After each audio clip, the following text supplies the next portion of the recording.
So next is the Ohm's law. So what is Ohm's law? So Ohm's law is a fundamental principle in electricity that explains the relationship between voltage, current, and resistance in an electrical circuit. It is widely used in physics and engineering to analyze and design electrical systems.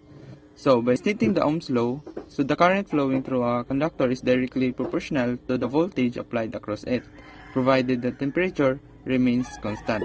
So, di ba, the Ohm's law is one of the basic ideas in electricity man. So it helps us to understand how three important things are connected in a circuit, like voltage, current, and resistance. So we all know that voltage is like the push that moves electricity. Current is the flow of electric charge, and the resistance is what slows that flow down. So the main idea of the Ohm's law is that the current flowing through a conductor is directly proportional to the voltage applied, and as long as the temperature stays the same. So in simpler terms, if you increase the voltage, the current also increases, but if the resistance is high, the current will decrease.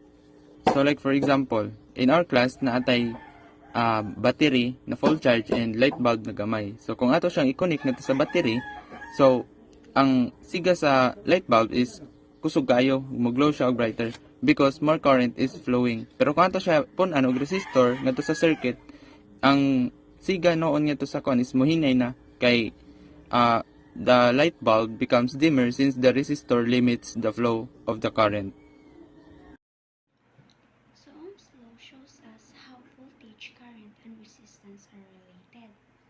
The two main formulas are V equals I times R and I equals V divided by R. You can remember this using the Ohm's law. Next, now let's explain each variables. Voltage measured in volts is the electrical force that pushes electrons through a conductor. Current measured in amperes is the flow of electric charge in a circuit. Resistance measured in ohms is the opposition to the flow of current caused by the materials. So if you know any two of these values, you can calculate the third using the formulas V equals I times R or I equals V divided by R. Now that we know what is Ohm's law is, so let's try a sample problem. Say using this formula that we've discussed earlier, ang kaniyang Ohm's law triangle. So, kung sa ito, ang Ohm's law triangle is if missing ang V or ang voltage, kaya ang formula is I times R. While if ang resistance ang missing, which is R, is equals to voltage over I. While, or ang sa tong I, ang current. So, while ang I, if missing or ang current ma-missing, that means voltage over resistance. Alright. So, let's now proceed with a sample problem. So, using this formula. So, we have sample problem number 1. A small electric fan is connected to a 220 volt outlet. The fan has a resistance of 110 ohms. How much current flows through the fan? Okay. So we have here the solution.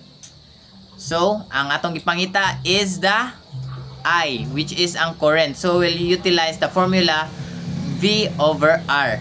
So just substitute the given and then you'll get this answer, which is 220 over 110 is equals to 2 amperes. That's right.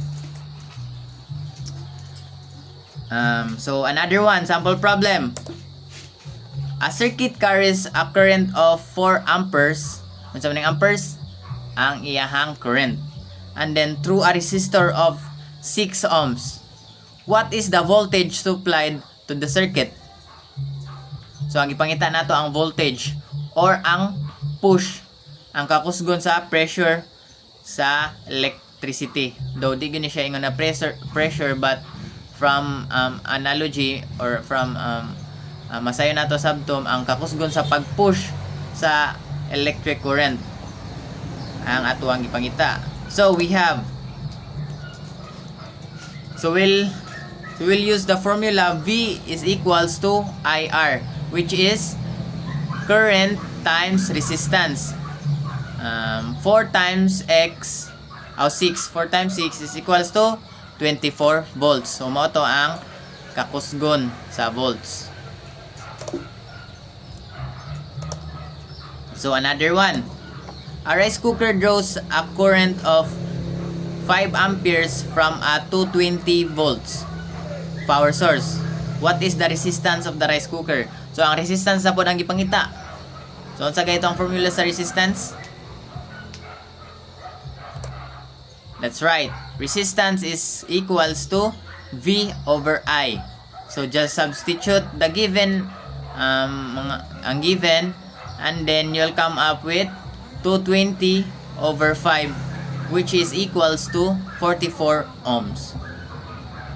So mao na siya ang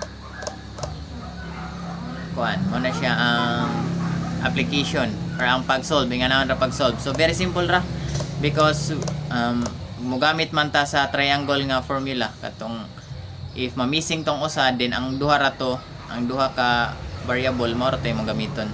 So very simple ra siya. All right.